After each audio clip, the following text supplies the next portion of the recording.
intelligence. Johan finished his PhD in the US, in the Los Alamos National Laboratory, and afterwards moved to Indiana University. And as a psychologist with background, but who has been mostly working with information technology, he has done some very interesting empirical research in analyzing data from the web, and I'm sure he will explain the latest results now. Oké. Ik ga het in het Engels moeten doen, hè? Ja. Oké, dat is jammer, ik had er naar uitgekeken in het Nederlands. Okay, so I mean, well, I'll give you sort of my stump speech. This is an ongoing research project that provides a pretty good overview of the general methods that we've been using. You'll see that this research has a very strong empirical flavor to it, and in the discussion later on I'll actually go into that as well. So that's a caveat I wanted to give you. First off, some of the more theoretical work that Francis is doing, for example, is extremely interesting for us, but we've only just started to look at these phenomena and try to get a handle on why these systems behave the way that they do. So at this point it's largely observational, but still some of it is pretty compelling. Okay, so talking about collective mood, right? The reason why I got interested in public mood states is because I lived in the States in 2008 when the proverbial shit was hitting the fan, and the Dow Jones Industrial Average dropped. I think it was 600 points, 600 or 700 points in the span of a couple of months. And I was working at Los Alamos at the time, and I still remember sort of the nearly palpable sense of fear that permeated the air, the climate, the social climate at that time.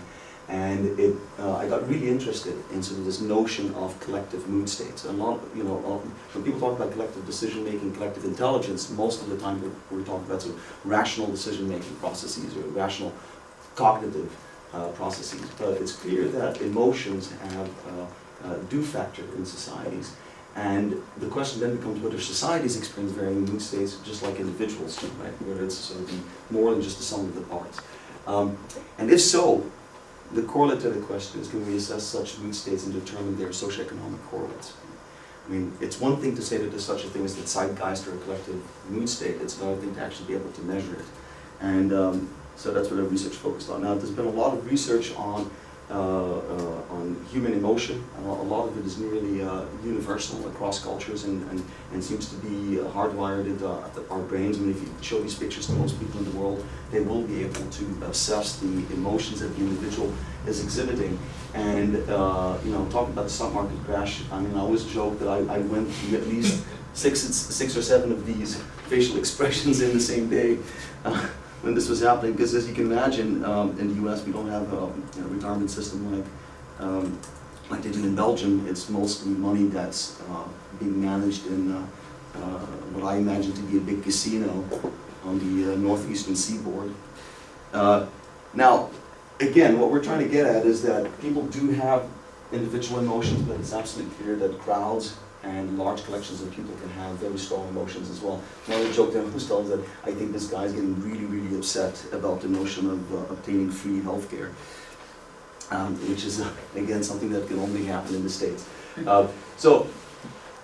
Why do we care about collective emotions? It's totally obvious that in the real world, emotions play a very significant role in human decision making, and of course, would this be true for collective socioeconomic phenomena? We've got lots of examples of that. We get crowds going bad.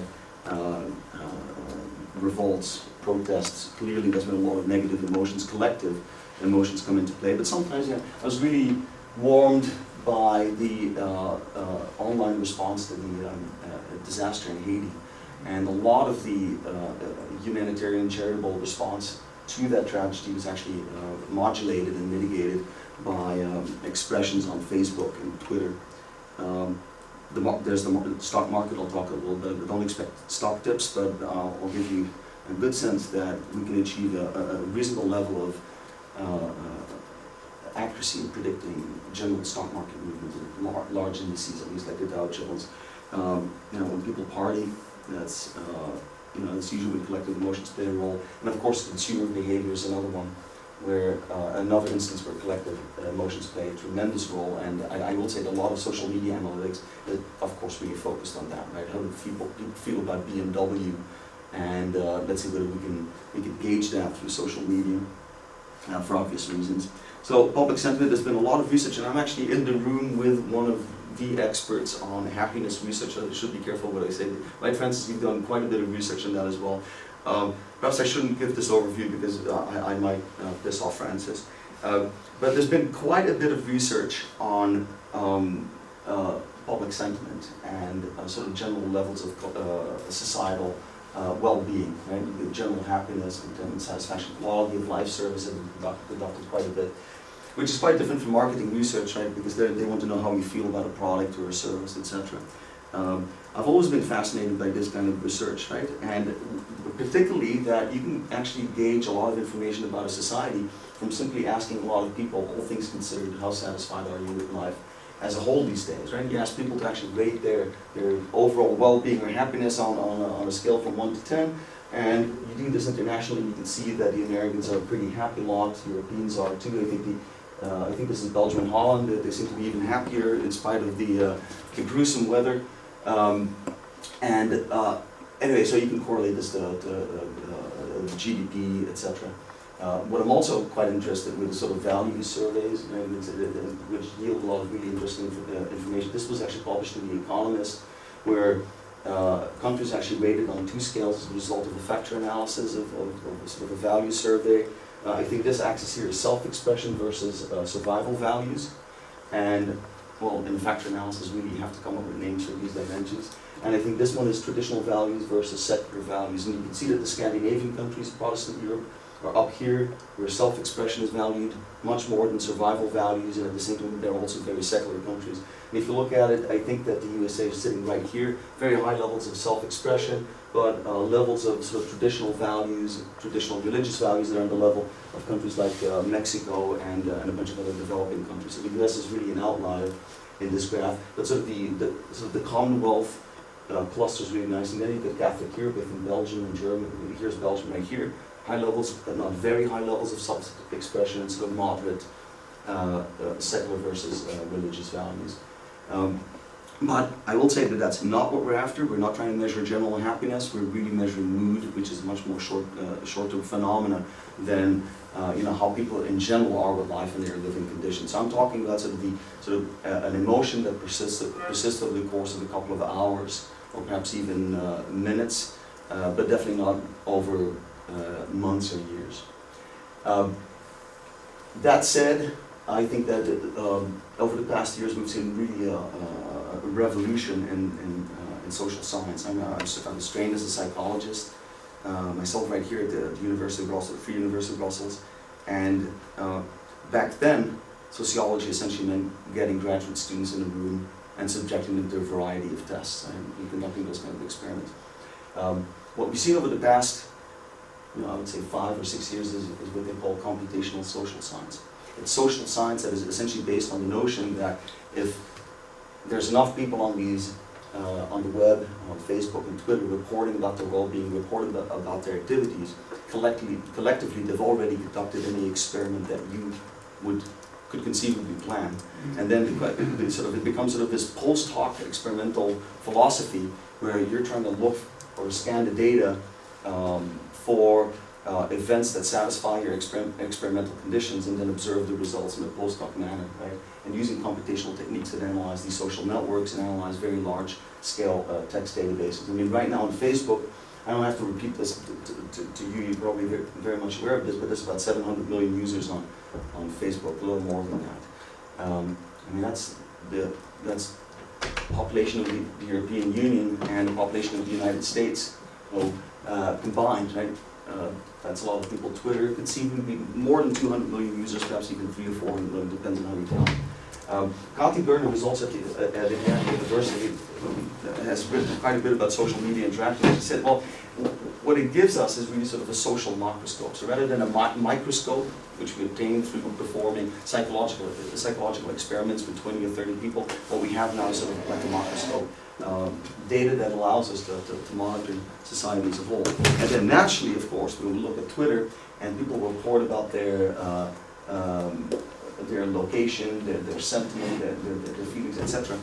Naturally, we will converge upon trying to extract as much signal as we can out of those 140 characters and conduct what we call computational social science on the basis of those text collections. And how many of you have a Twitter account and use it regularly? Okay, about half, right? So for those of you who don't, Francis, I haven't seen you on Twitter. No? Okay. I'm not on Twitter. I'm consciously not on Twitter. No, you're consciously not on Twitter, okay. That's a respectable choice. I'm not a big fan either. From time to time I use it, but not extensively so. But for people who are not aware of it, Twitter is a microblogging service. You've got 140 characters, that's your update, a little like you do on top of your Facebook feed. And you essentially type in, you report or you share news. Essentially it's a news sharing service. A lot of people call it a social network. It is not a social network, because it is not based on friendship or social relations. It's based on who you choose to follow. So you're not exposed to 400 million users. You're only exposed to the people that you actually decide to follow. They don't have to follow you back. So it's an asymmetric social graph, and not really a social network, but it's really efficient at sharing news, which propagates in these networks quite efficiently. Anyway, you've got 140 characters. You can pack a lot of information in this. This is the Declaration of Independence of the United States in the tweet. Our rights from Creator, HD, Agile Lock, Life, Liberty, Pursuit of Happiness, For the Win, which is one of those knowledgisms that I think it's literally translated from Mandarin, and it means something is good. The FTW means For the Win. Okay. Anyway, so George III is called to GTFO, and that's the Declaration of Independence. So, these are sort of play on words, but a lot of people simply report how they feel, which is really interesting to us, because we're interested in collective sentiment, right? So people saying at work feeling lousy, very often people report from a meeting. I've had colleagues that did this, where they were on Twitter just saying, oh, this is the most boring meeting ever, and then their boss replied and said, well, perhaps you shouldn't be here.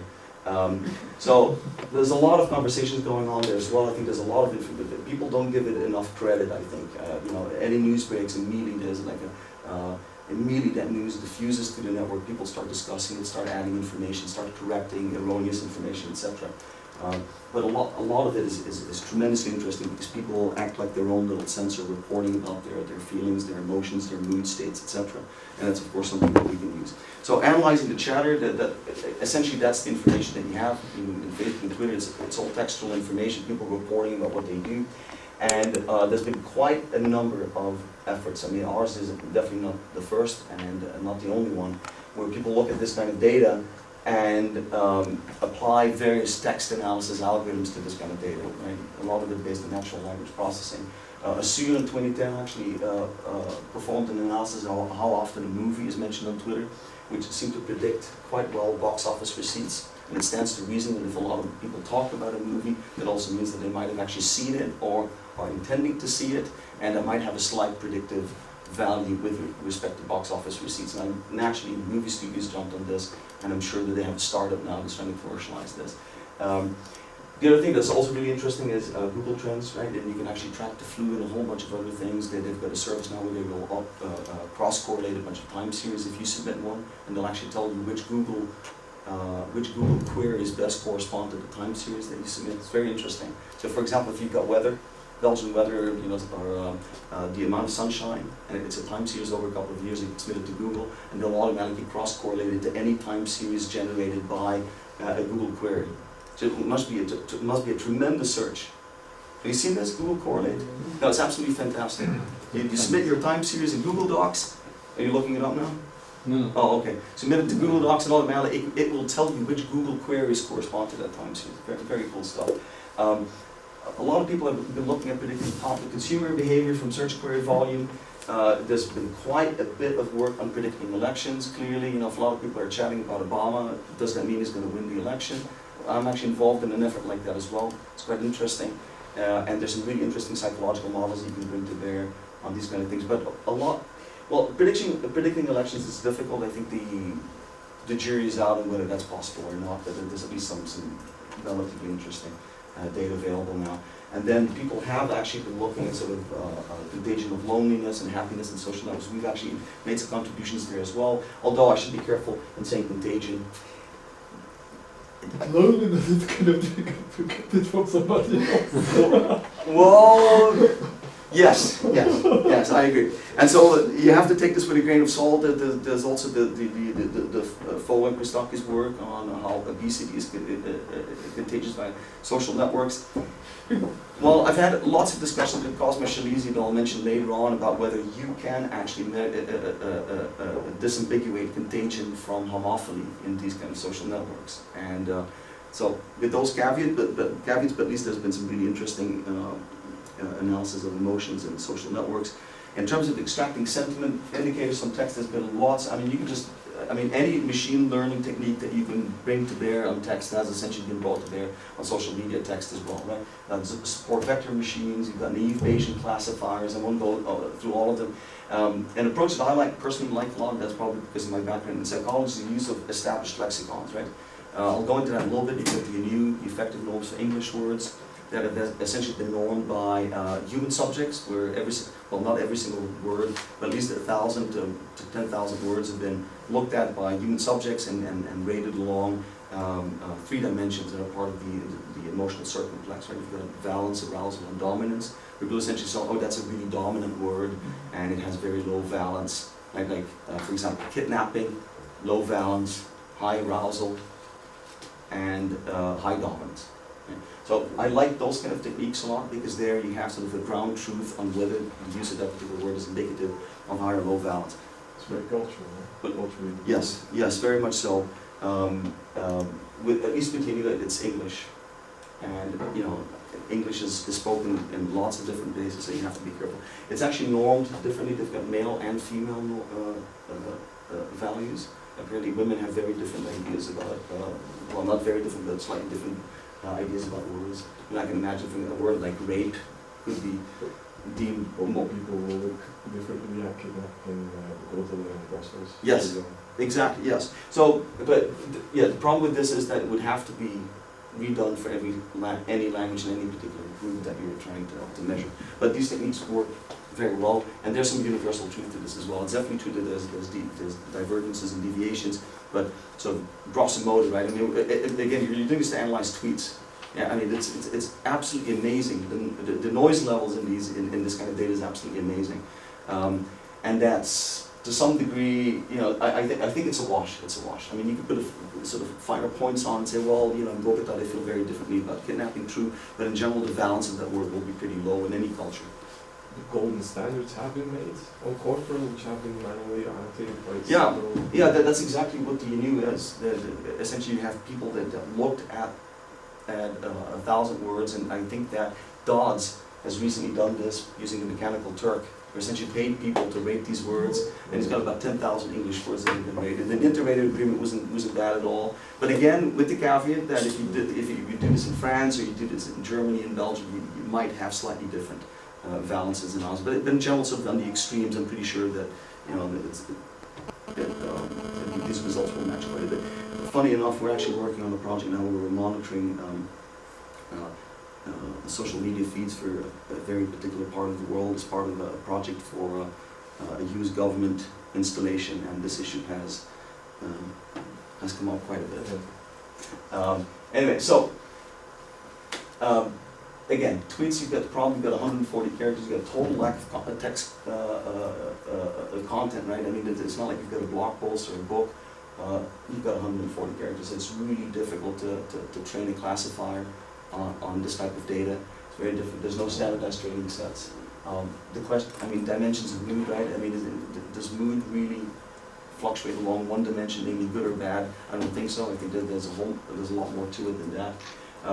But anyway, people have been using this, and the basic approach is always that you take a whole bunch of tweets, you subject each of them individually to these kind of classification techniques. You count the number of tweets that are positive, you count the number of tweets that are negative, calculate some kind of normalized ratio, and then you can chart how the world is feeling over time. Right? So if you go to this website here, We Feel Fine, they essentially provide an overview of how large groups of people are feeling in the world. You've got mood views, you've got, actually Facebook is doing the United States Gross National Happiness. You can actually see the fluctuations of happiness and judged from Facebook feeds. And there's also Pulse of the Nation by Mislov, actually one of those guys actually working in Indiana in our department.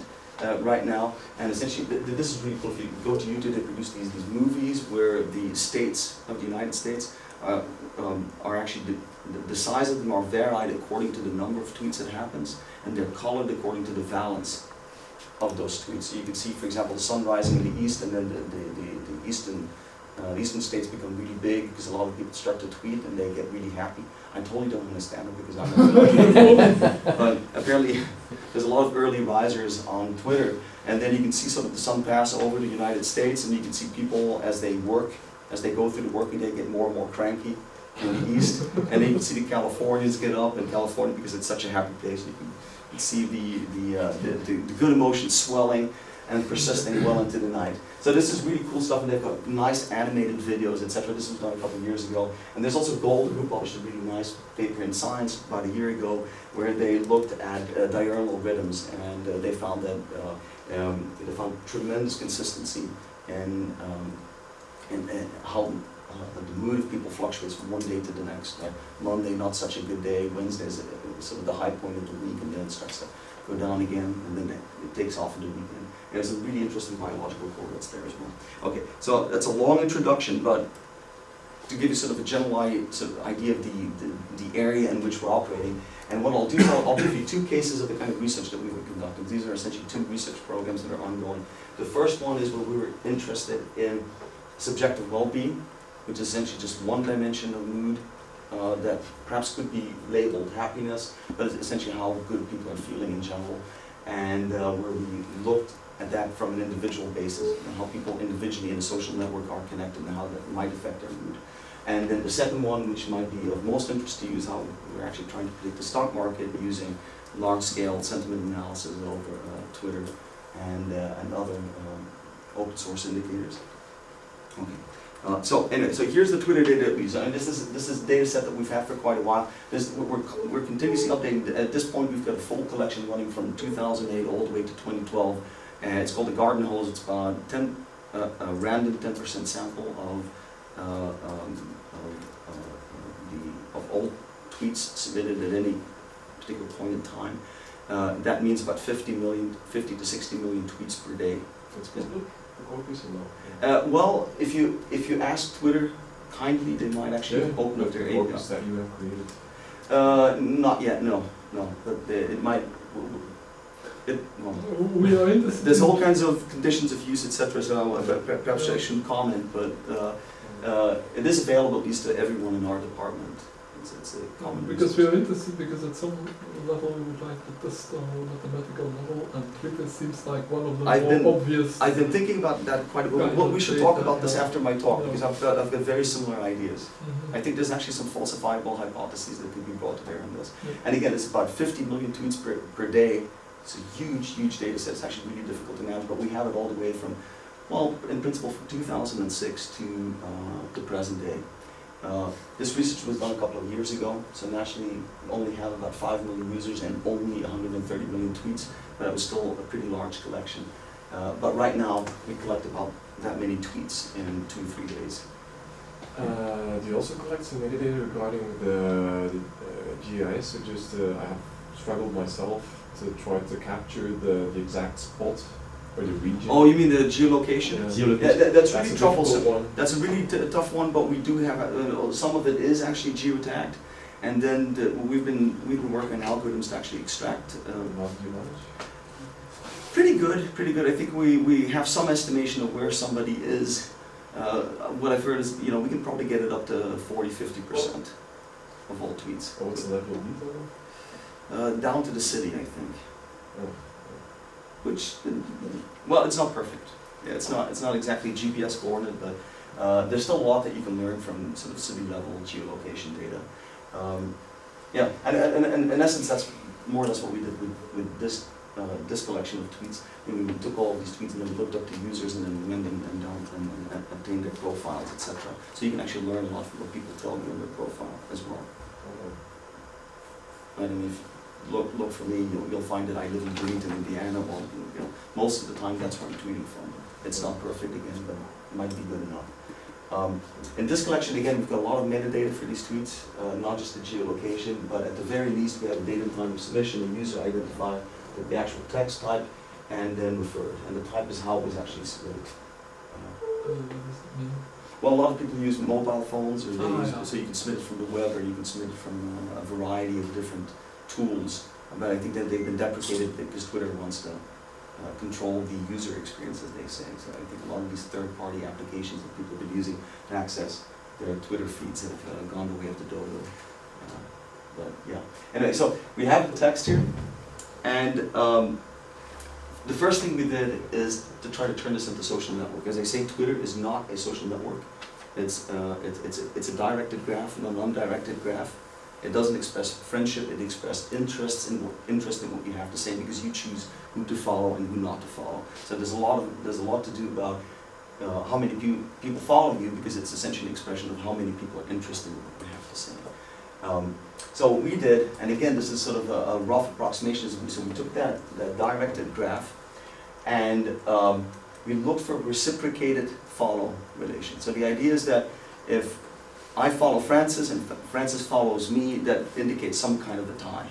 That indicates some kind of a symmetric relation between the two. If I follow Britney Spears but she does not follow me, right, that is probably an indication that we don't know each other. Again, this is a very rough approximation because people are not, that's a network that we're working with. Right? So first of all, we filtered a network like this, we have reciprocated follow relations. And then for each of the nodes, for each pair of nodes, we calculated the Jakar index of the friend list, which is simply just you look for user I, for user J, you look at the intersection of their follow list, and then you divide that. Well, some kind of a clustering coefficient. No, it's not a clustering. It measures the degree to which the sets of people that you follow overlap. So let me give you a. So if this is user J, this is user I follows these two people. User J follows these two people. The overlap is 1, so 1 over 3 would be the Jakar index. So it's not necessarily. It's not so much. It's a similarity measure. Between the two users. Between the two users. Yeah. Exactly. So, yeah, it's not calculated for the whole network. No. It's on no. the average. Yeah, it's not the average. Yes, but yeah, exactly. If it would be the average, it would be some kind of a cluster. More or less, yes, because you're really measuring how close users are in general. Correct. Yes, absolutely. So, and then what we did is we took the network that we had, and we took we only analyzed the largest connected component, so we ended up with a network of about 130,000 users and 7.5 million edges. And so for each of these for each of these edges we had. A lot of edges for. Yeah. So per user, it's. Let's see, you've got 130,000 square. No, it's not that dense. No, like you're yeah, well, I think the density is anywhere between 1 over 100 to 1 over 1,000, so it's not that bad. And this is just a subgraph, of course, and not the entire graph. But you can clearly see how strongly clustered these networks are. We look at the edge weight and degree distributions, and they follow a very typical sort of power law-ish pattern, where you've got where most users have very few relations, and where you've got a few users that have lots and lots and lots of following relations, right? And that's to be expected. Again, you got sort of the superstars of Twitter, like Obama. A lot of people follow Obama. He's not following anyone with them back, of course. That's not measuring the unlike. Oh no, yeah. I'm sorry. This is the Friends network. Yes. This is the Friends network. So it's obvious to have thousands of friends, because it means that they all have to follow you. And yes, you follow that's them. not obvious at all. No. So you'd expect like a pretty steep decay, which is exactly what you have, of course. But some people have a lot of friends. I mean, personally, I've got about 700 followers, and I follow about 300 people. Many of the people that are, and it's very common, by the way. If someone follows you, it's like a little compliment. And then it's courteous to follow them back. Yeah. So but then it's not a good measure of friendship. Yeah, it's a sort of a social currency, it's true. But what it does establish is that there's some degree of sympathy between the two, right? If someone follows me, if I know them, I'll follow them back because I want to be nice to my friends. What about people like me with 3 Twitter accounts? Because we want to discuss different topics. So I have 1,200 followers on one account, 300 on another one. Yes. So that wouldn't work with your... Well, I mean, Yeah, that particular case would, Well, would lead to many distortion. people now are doing It's like true, that. it's true. Again, these are all sort of large scale statistics, but I don't think that would be sort of a source of persistent bias. I think that if you look at the users that have, again, that would follow power law as well, to some degree, right? Mhm. I think that if you look at the number of accounts per individual, I think most people have just one account, and then there's fewer and fewer people that have more and more accounts.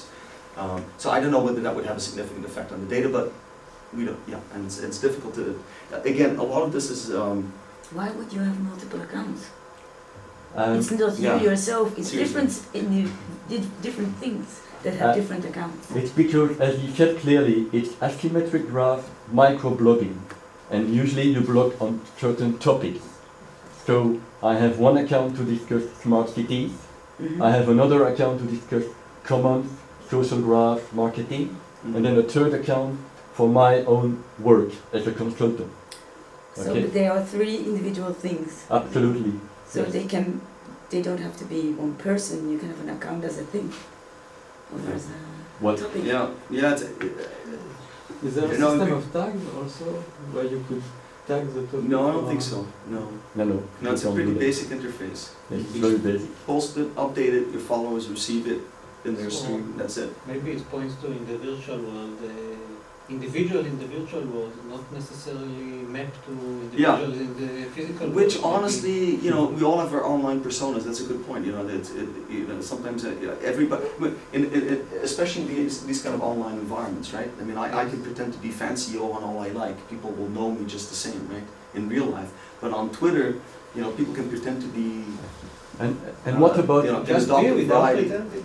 What is that? Or just be without pretending even. Well, yeah, exactly. But what I mean to say is that sometimes these persona are split, and sometimes they're part of the same account. Yeah. what about the Twitter farm? You know, Yes. this way of having retweeted to create a viral effect, which is Yes. totally artificial. Yes. Because in India and China, you have Twitter farm. People are retweeting when they absolutely have no friend relationship. Yes. So can Yes. you uncover that kind? Yes, and actually, if you go to Truthy, TRUTHY, Yes.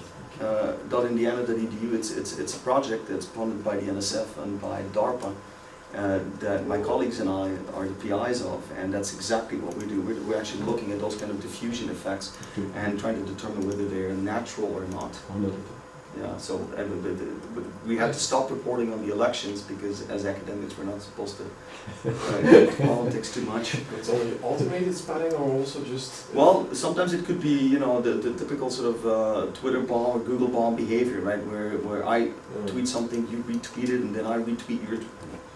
And we just drive up traffic that way, and then hopefully it will be picked up somewhere. And so yeah, there's a lot going on. A lot of this data is not entirely natural, but deliberately Interesting engineered. for stock market. What is that? Interesting for stock market if you Yes. want to influence. Well, wait until I show you my results, and then we can have the discussion, because I agree there's a lot of potential there for science, engineering, and nefarious conduct. Exactly. Yeah, but these are huge environments. I will say this though. I mean, to have any effect, I mean, if you're analyzing, let's say, 200 million tweets per day, let's just say you had access to the firewall, some people do, that's 200-300 million tweets per day, right? I agree that there's farms out there and people are trying to deliberately shape the conversation, but to be effective, it has to be very, very large scale. And so the more effective it is, the easier it is to detect. Mhm. And that might have some kind of a self-cleansing effect. Mhm. I don't know whether... Yes. Okay. Absolutely. And Also the fact that it's asymmetric. The farm effect on Facebook is even more dangerous. Yeah, exactly. On Facebook it's really dangerous. Because that's really penetrating, you know. Absolutely. Because Facebook is being used for people's... it has much more sort of a social closeness to it. I agree. So, and then what we did is something very, very basic, right? And the fact that this worked at all is pretty surprising. But we did something very basic. We calculated the subjective well-being of a user, right? By simply calculating the ratio, normalized ratio of the positive and negative tweets that they submitted over the course of 6 months. So we took that particular point in time, we looked at the tweets that someone had submitted, over the course of 6 months, and we took each of those tweets and classified them as positive and negative, and we calculated the ratio. Okay, very basic stuff. We only did this for users in that largest connected component that submitted at least 1 tweet per day. So we'd have more. That's not a lot of coverage still, but at least it provided some floor on those numbers. Right? So on average. So you take a tweet as being either positive or negative. Yes. You don't calculate weights. In this case, no. If it has 2 negative words and 1 positive one. No, exactly. Essentially, we're just counting the number of positive and negative words in our Twitter feed. And if it has the same, you discard it. Excuse me? If it has the same number of... Yeah, well, it has no effect. Yeah. It has no effect because it adds as much to the negative tweets as it does to the positive tweets. So how did we do that? We used sort of a basic package, Opinion Finder. You can just download it. It's pretty effective all in all. It actually uses a lexicon, and what we did is we took that lexicon. We didn't use Opinion Finder proper. We actually took the lexicon and then simply counted how many of any of these words occurred. Now I will say this, it's very unbalanced. You can see there's like 2,718 words that are deemed to be positive and 4,912 words that are deemed to be negative. So it has a lot more negative words than it does positive words. But keep that in mind when you see our results, because it makes our results actually a lot stronger. I'll discuss that a little bit, but yeah, it's very unbalanced. Is it biased like that in the English language already? I mean, no, this is the lexicon. The lexicon. No, it doesn't. It doesn't. Yeah, I mean, but we'll get into that a little bit if you allow me. But yeah, the lexicon itself is very heavily unbalanced. But you would not expect that to be the case for the language overall. Quite the opposite, in fact. It's called the Pollyanna effect, and I constantly misspell it. That is Pollyanna. Pollyanna. And it's actually a word that you apply to someone. Someone can be Pollyannish, and what it means is that it's a tendency to only focus on the positive. But it's usually used ironically or sarcastically. It comes from a literary story about a character called Pollyanna who was always very happy and cheerful. Always happy and cheerful. It was a TV series also. But got into trouble, where it was troublesome, right? And so to some degree you see that in American culture a lot. It drives me nuts. Something bad happens, and then there's always someone on television, they interview someone and go, well, at least I still have one leg, it's, yeah. How do you compare the performance of this Opinion Finder with commercial availability sentiment analysis? No, we haven't. Again, we try to do sort of the lowest common denominator. No, we did not look at the performance there at all. That's the nice thing about these lexicon approaches. They're not like classifiers where you have to actually look at the accuracy and precision. People have actually deemed the word to be positive, and that's it. We've got some ground truth there. That's why we like to use these techniques.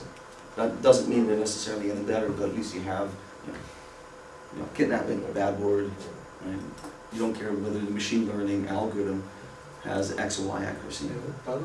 Do you compare it, you accumulate it over 6 months, but the frequency of tweeting over 6 months can change very significantly. Just so an do you average. adjust?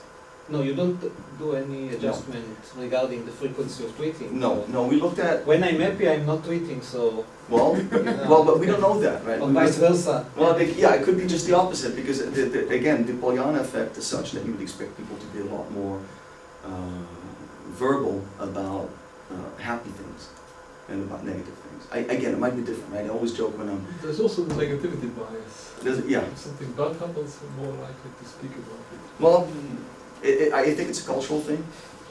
I think Belgians in general are really bad sourpusses compared to Americans, for example, that have much more, that maintain a much more, that try to maintain a much more cheerful demeanor, right? That might be fake, it might not be actually true, but it's a social expectation, perhaps.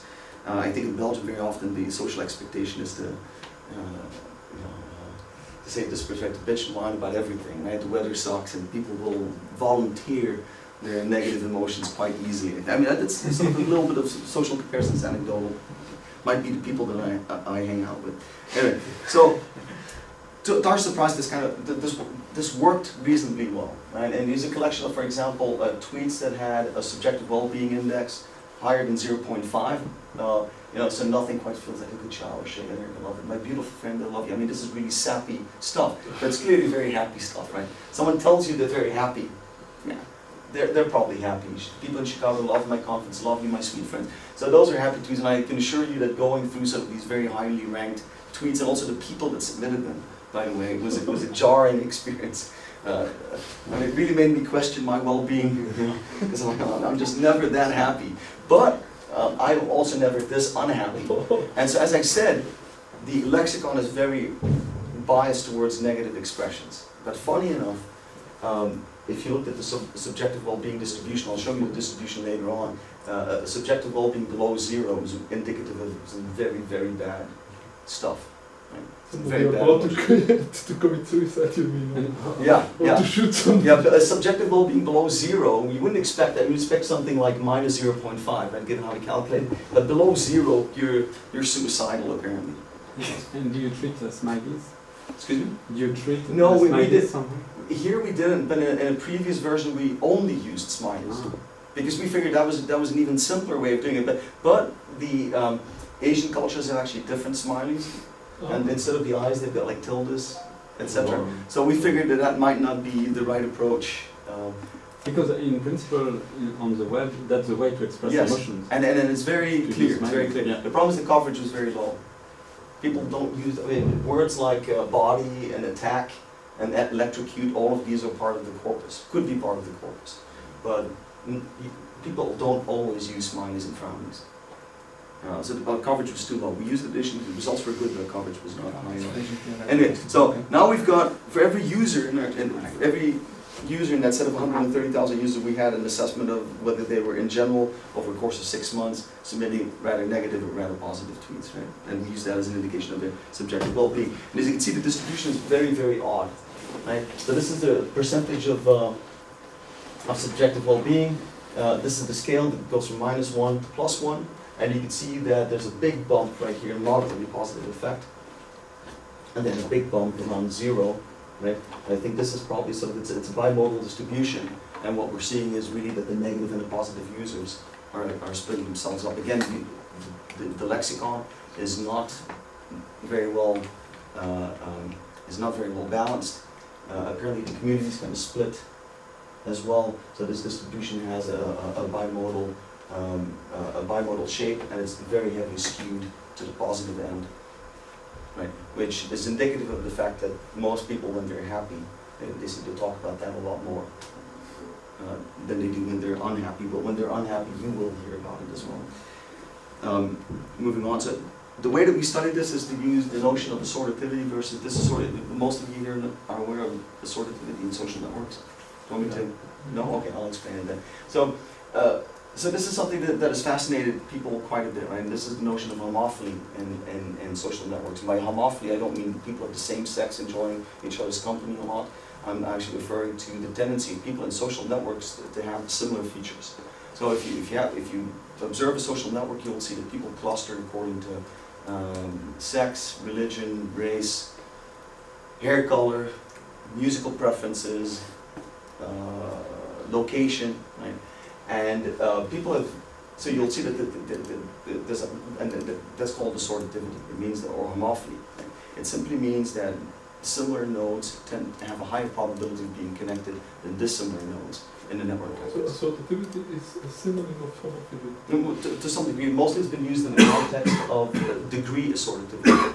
And so degree assortativity is, funny enough, when a lot of social networks, then if you look at the number of edges that a node has, you'll see that the nodes actually cluster according to number of edges. So if the number of edges is a characteristic of the node, you'll see that nodes that have similar degrees actually cluster in the network, have a higher probability of being connected. But essentially that means that if this were, for example, a popularity network, see the popular people like each other's company.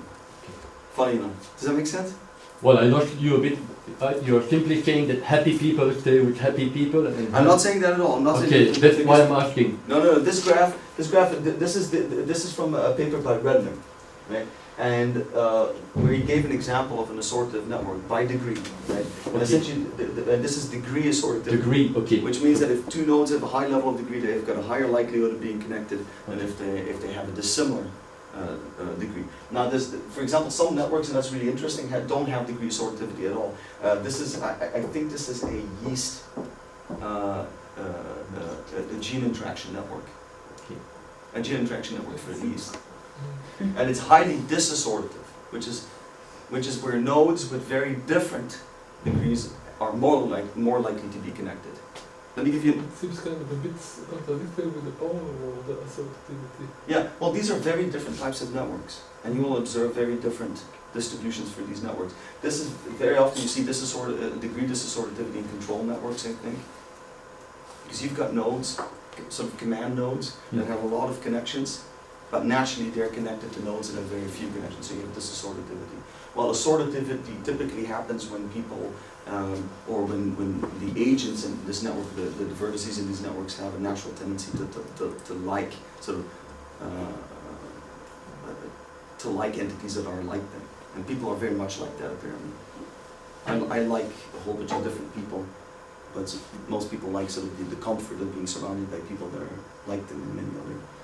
Many significant ways. Now, since a large majority of the population is heterosexual, right, you can actually look at a dating network. So this is from a paper called Chains of Affection. It's really cool, and this is a high school dating network. It's not quite clear to me whether it's sexual relations or just dating, but you can clearly see that the blue dots are boys and the pink dots are girls. You can clearly see that they're nice. Yeah. And as you can see, it's also very wiry, which means that there's not a lot of people that have sex or date a lot of other people, right? It's disassortative, and the clustering is also not very high, right? Although in some cases you can clearly see some clustering happening. I always make this joke. So that was not me in high school, I can assure you. But this is a pretty successful guy right here. I think there's one or two homosexual ones as well in this graph. Oh yeah, there. Okay, well, Blue. Two blue ones. Yes. two blue ones where? I've seen it once, and now I'm struggling to find it again. There's also one on the right. There's one on the right? No, right just middle. below the big one. Big what? Oh, right here. Yeah. But it could be that both of them are connected to the. Well, anyway. But these are disassortative networks. Right? So that's sort of the measures that they use. Now, to calculate assortativity is relatively simple. It's not that difficult because there's two types that you can calculate. You can do pairwise assortativity, neighborhood assortativity, but essentially what you do is you take all of the edges in the network, you take the ones that are connected, and you calculate the correlation coefficients for the features that they have, or some metric of similarity, if you will, right? Hello. And what we found when it came to mood, to your point, is that indeed the users with a high subjective well-being, no problem, have a high tendency to cluster. That's exactly what we found, and we also found the exact opposite for unhappy users. So sad people like each other's company as well. It seems, now I have to be careful when I say things like, that's why I use the term assortativity. We say they like each other's company, right? I'm really referring to homophily, right? But there's a lot of different factors that could cause this kind of result. It could be contagion. We don't know. You cannot disambiguate contagion from homophily in these kind of networks. You'd have to do controlled experiment. And Cosme Shalizi was actually at our department giving a talk precisely about this, because if you draw sort of the network of causal inference, right, of what you're measuring versus what is actually happening, there's so many paths to which you could confound homophily and a contagion that really I have to be very careful in how I express this. But we definitely found the correlation in this data, which I think is pretty surprising. Because you would expect sad people to look for happy people to find comfort and vice versa, right? But that's not the case. And this confusion between homophily and contagion, I think it's also often happens in measures of genetic determinism when they see the things are doing family.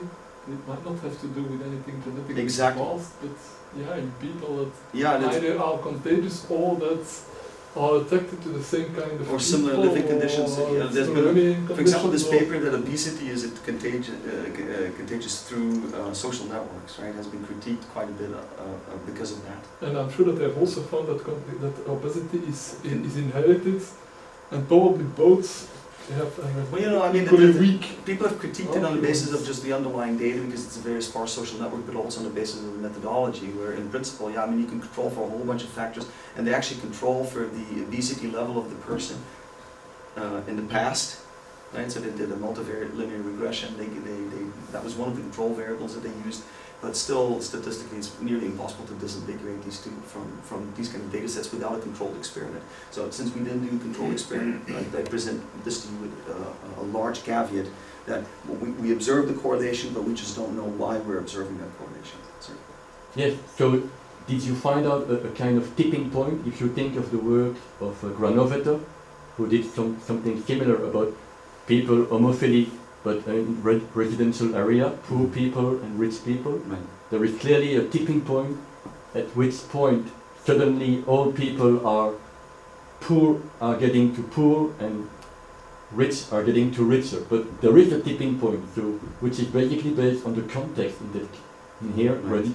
So Yeah, you would expect this to evolve over time. Now, we didn't do that. It was just a snapshot of 6 months. Just a snapshot. But if What do you repeat mean by this- tipping point? That there is no intermediates? That there are no moderately poor people living together with moderately poor people? Well, there are two variables. One is their level of wealth, and the second one is their preference.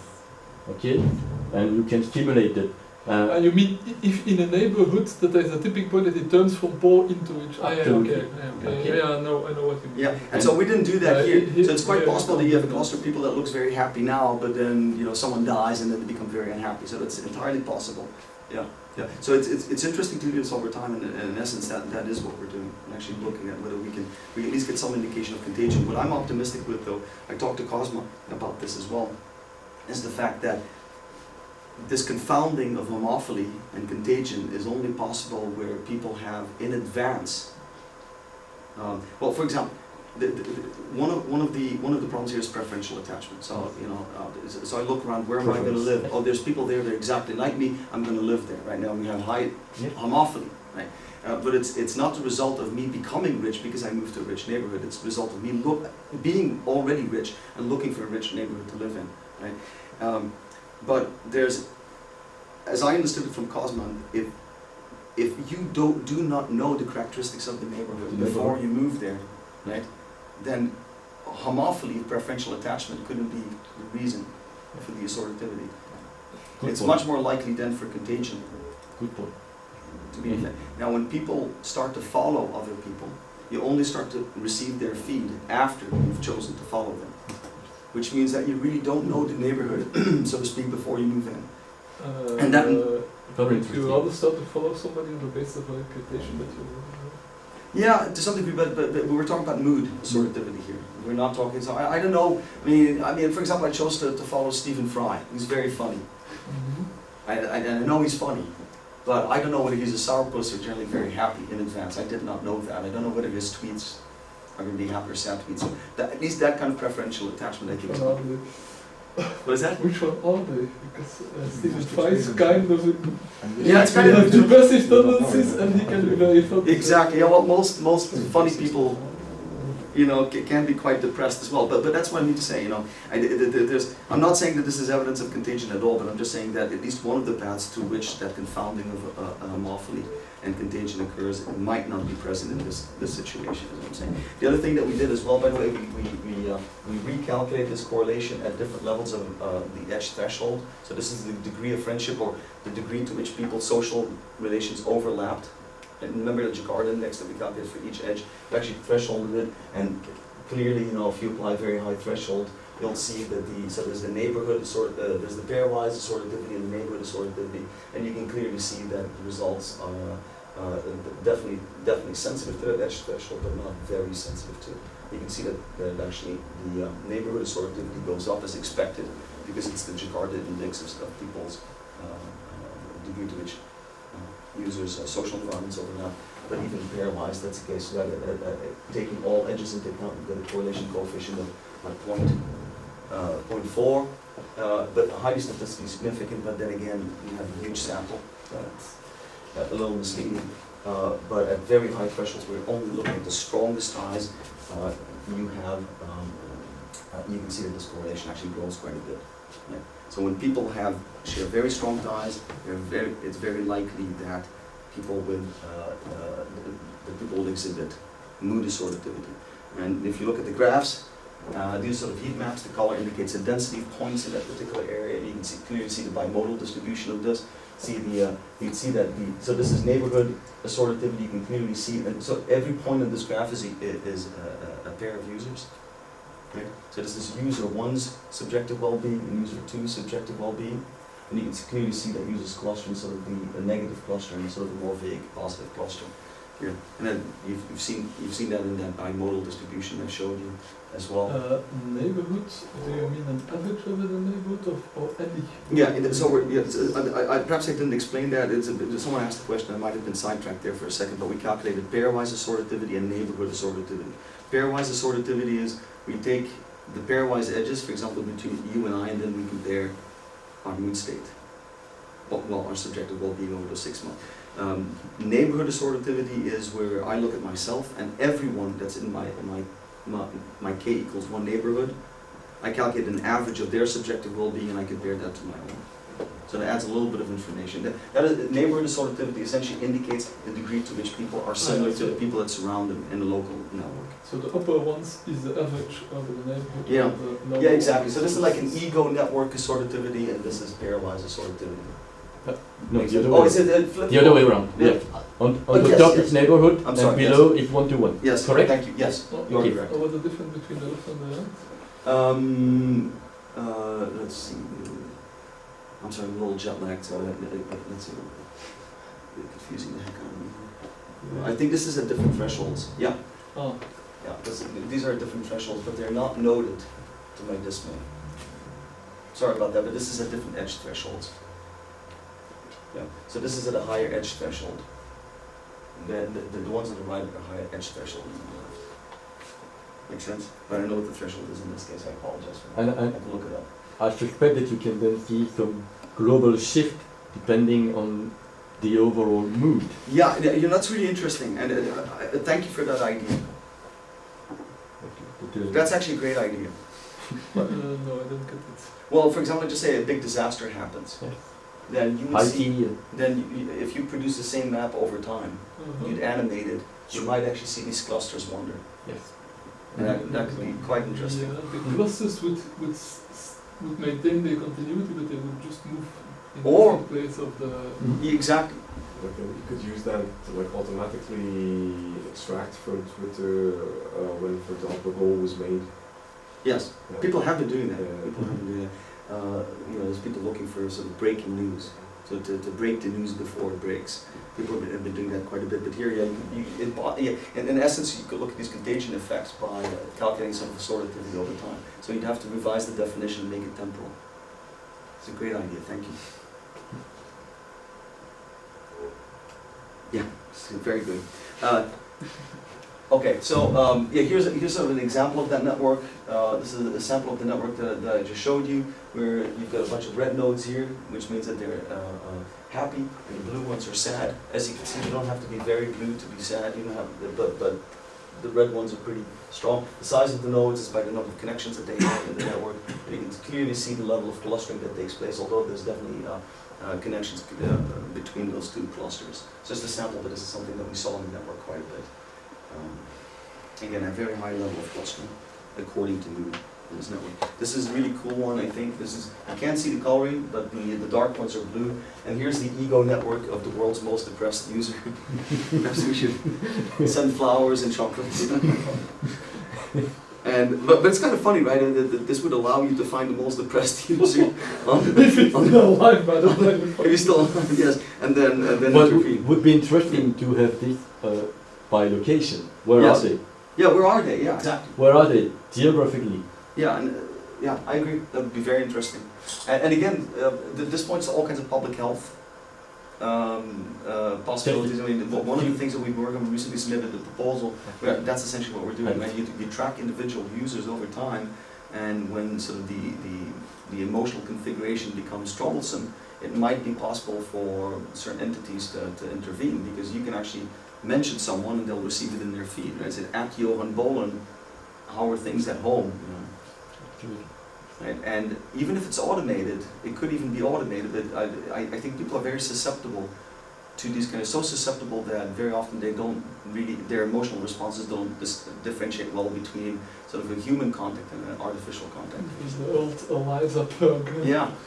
Yeah, well, there's chatbots, but you can have a sort of a chatbot that looks for unhappy. I mean, can we make people happier? That's really what I'm looking for. Can we make them happy? Yeah, exactly. So I'm really fascinated because I don't know. It's one of the things that over the past year I started DJing in the Bloomington nightclubs, and I think it's a wonderful cybernetic thing, right? Because you're playing music and you're constantly checking the overall mood of the crowd, and you're trying to manage it. And so people go down, they leave the dance floor, start to pep it up a little bit, but not too much, because then it scares them away, you know. And so you're constantly trying to maintain some kind of homeostasis between you and the dance floor through music, right? And something like that could essentially be established on these social networks as well, and perhaps you can make the world, you know, we can make the world's population a little happier. Right? Nice, right? Okay, so let me. Oh, are we okay? Are we okay with time? Okay. So let me talk to you a little bit about another research project that we had, which got a lot of media attention. I think it was actually. So let's talk a little about that.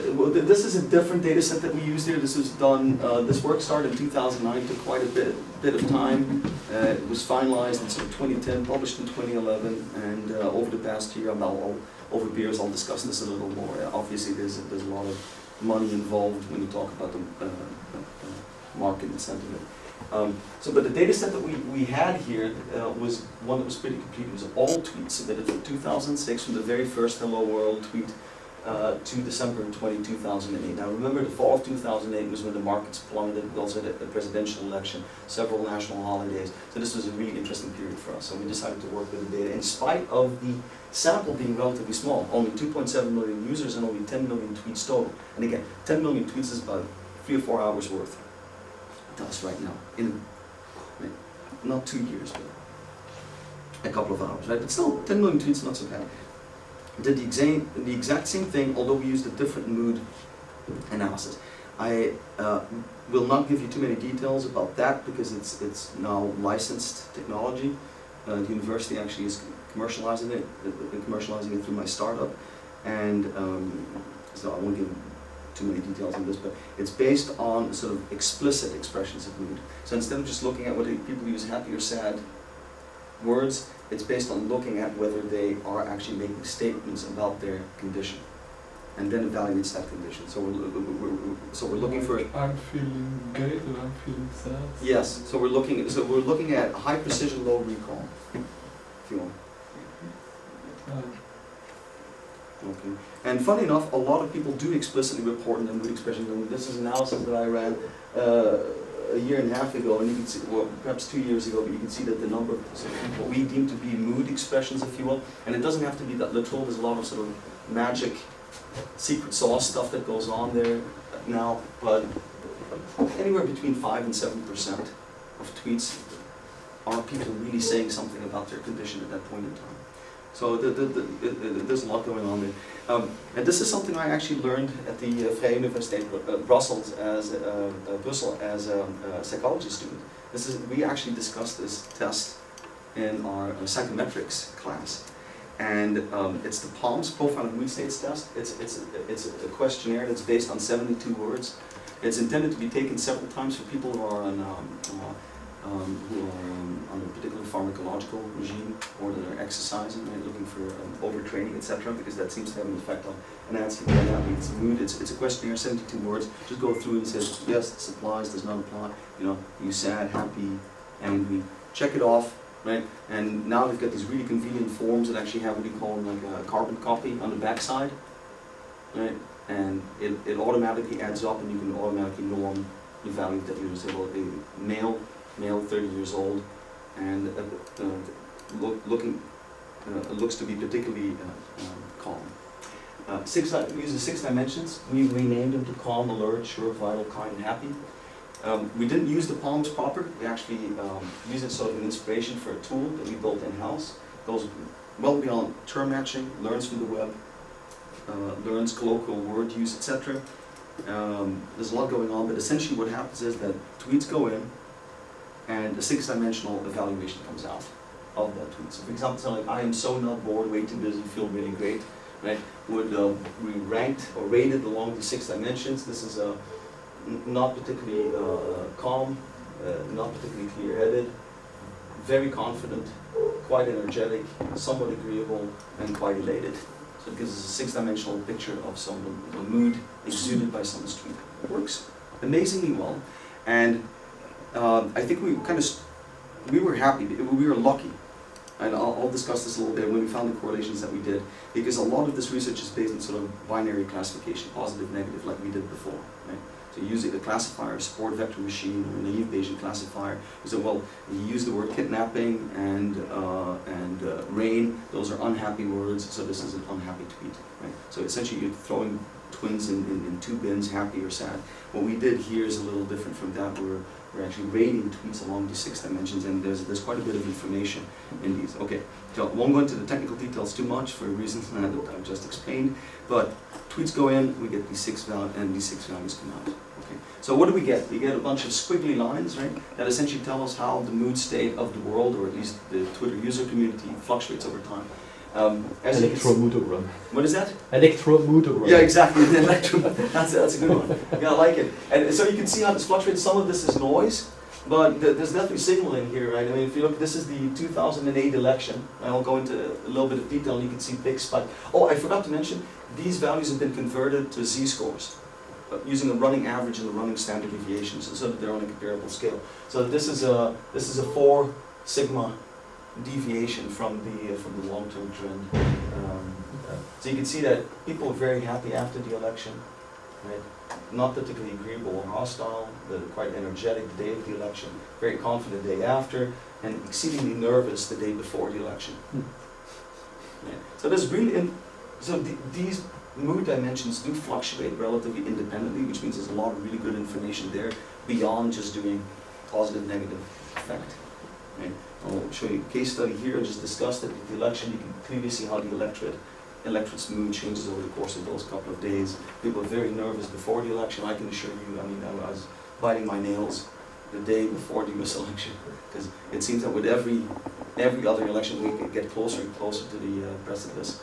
And yeah, so I think this kind of sums up my mood constellation the day after this last election. We did pretty well. Anyway, so moving on, of course you can look at the terms that are associated with this mood. That's something really of tremendous interest to me. Knowing that people are happy, knowing that people are calm, what are they calm about? Which is totally different from knowing that they talk about Obama, how do they feel about Obama, right? So this is, it's sort of a conditional probability thing, right? You're calculating sort of a mood state given a topic, or you can calculate a topic given a mood state. It's a totally different thing. Right? And so that's more or less what we're working on. I mean, this is one of our early attempts to make some sense of it. November 3, which is the date, sort of the days before the election. A lot of people talk about socialists, grandmothers, robocalls. You know, you can see sort of the typical fear-mongering and sort of the noise that characterizes the American public debate. And then again, you had on the day of the election, you had Joe the plumber, absentee ballots, turnout, Barack, is he a citizen, or you a citizen, exactly the usual stuff. And then you've got November 5th, and you've got people talk about historical win, etc. So you can clearly see how the subjects change. By the way, CNN was experimenting with these holograms, and it was so nifty that they forgot to actually report anything meaningful, as usual. Thanksgiving, by the way, so this is like a proof of the negative. Absolutely no fluctuations on any of these mood dimensions, but people are generally very happy. And it's that kind of a holiday, right? People eat too much turkey and fattening foods, and then they pass out on the sofa. And so you've got a general high level of relatedness, but nothing else really changes. I won't go into this, but if you look at these curves, you know, if you allow the mean to float, you can actually find significant, statistically significant differences between these different these particular periods. We found in this particular cases that after the elections, people seem to get a little happier, but I don't think it lasted because 2008 and 2009 were pretty bad years. We've actually made a serious attempt to do this for the entire world by geolocating these tweets and translating our text analysis tool to other languages. You can see this, these are just essentially Commonwealth countries, but the mood analysis algorithm that we have can actually be translated, and we've got about 12 different languages on our plate right now. A lot of European languages, and my student is actually Chinese, so she knows Mandarin. We're hoping that that might allow us to translate this. We've also been working with Spanish and Portuguese quite a bit. Okay, market prediction, right? So cross-validation, the first thing, we couldn't get this stuff published initially because most of the reviewers were computer scientists, and the computer scientists are not interested in science, they're only interested in algorithms apparently. And so we got stuck in these discussions, oh, but you didn't use a ZXI classifier with the so-and-so plugin and the .NET infrastructure of the... So it was really frustrating, right? Because we said, well, look, we can actually measure the public mood state as it fluctuates. That seemed to be not of interest to the reviewers, the only thing that we're interested in, but I do not agree with your algorithm, and it was all sort of, you know, I call it battle of the gadgets, right? We should, you know, where people get more attached to the tools than they get to the results. And it's not about the temperature, it's about the thermometer. Very frustrating. Anyway, you can tell I'm still a little bitter about this. Couldn't get it published. And so we decided to cross-validate this. We used the opinion finder again on the same data, which is a one-dimensional evaluation tool, positive, negative. And we found that it does actually correlate quite well with happiness, positive, negative, right? And then there was a statistically significant correlation with confidence and assurance as well. But the other dimensions did not correlate, which is really disappointing. No, why?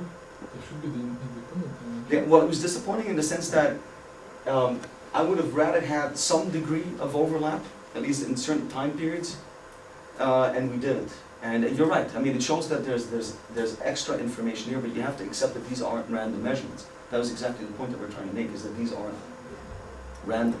And so when we saw this correlation, and then we tried to publish it, the reviewers came back and said, why do you use your own tool? You just use Opinion Finder, because the results are correlated anyway.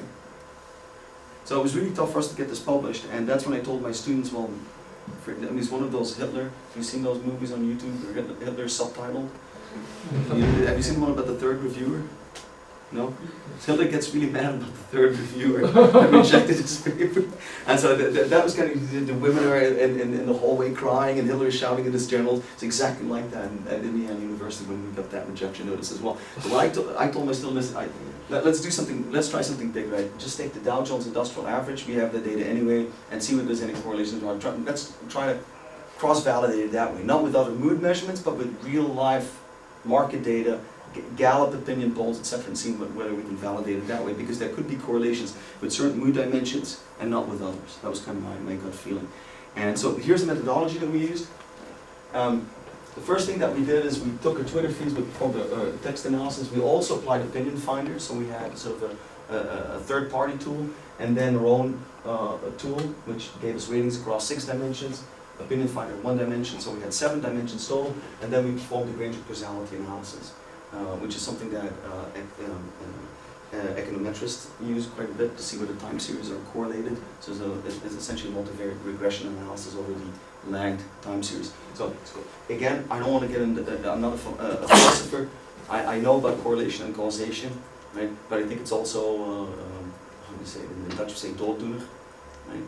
It's somewhat overstated. I mean, if you have very strong correlations, and you kind of understand how those correlations could come about, that might be indicative of causality, but it's impossible to prove causality, I think, in science. Anyway, so form with range of causality, I know it's misnomer, it's correlation, but that's what it does. And then the other thing that we did is we took a self-organizing fuzzy neural network, which is a type of network that is very good at correlating time series, and we trained that against the Dow Jones Industrial Average, so it was trying to predict the value on day 1 based on the previous 3 days.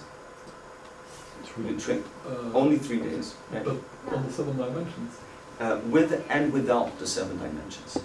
And then we compared the accuracy, prediction accuracy, using mean average percentage error and the direction percentage to see whether adding the mood dimension actually led to a gain in prediction accuracy or not.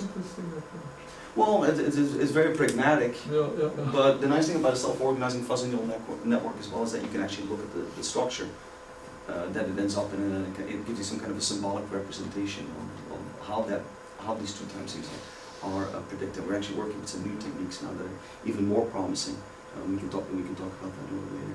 Anyway, so here are the results. So this is our range of causality analysis. X1, by the way, is calm.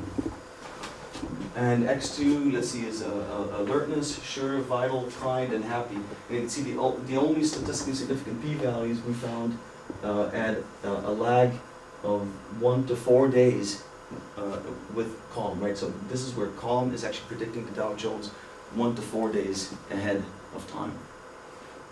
Positive correlation with calmness. Yes. Yes. So if people are calm, the Dow Jones goes up. Right, 3 or 4 days later. Now, there's been some discussion about these p-values. By the way, we've got 50 p-values, you know, adjusting them, but I think that's incorrect. These are different.